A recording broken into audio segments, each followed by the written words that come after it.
गया खरी हो हमर यार मनावा तो एक बेर बात कर लगे।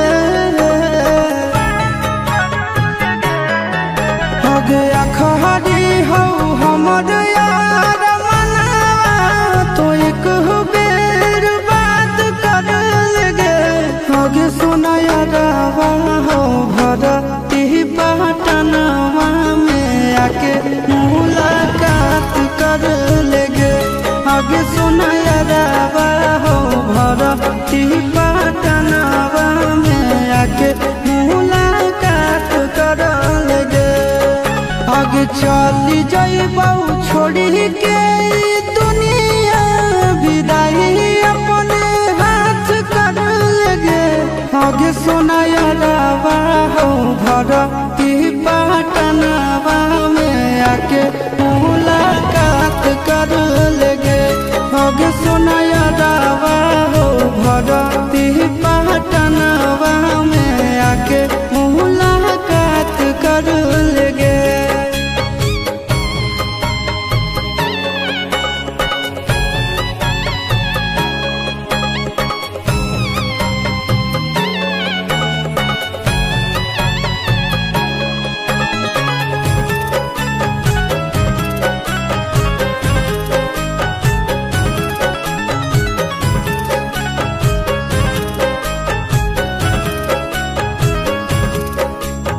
मरे घर पनिया पिलाई दी है जान गे। कफन ओढ़ाई दी है टूटत ही जब प्राण गे। मरे घर पनिया पिलाई दी है जान गे। कफन ओढ़ाई दी है टूटत ही जब प्राण गे। आगे हमारा से तोरा जाती प्यार होता भेंट साक्षात कर लगे। आगे सोना यारवा हो भरती पटनवा में आके मुलाकात कर लेगे।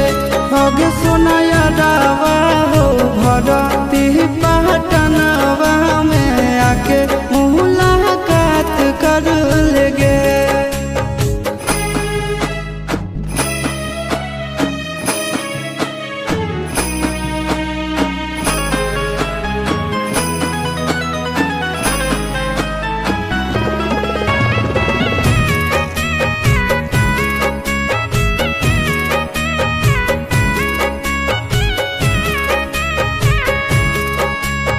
डॉक्टर जवाब दिल के बुलावा मौत के।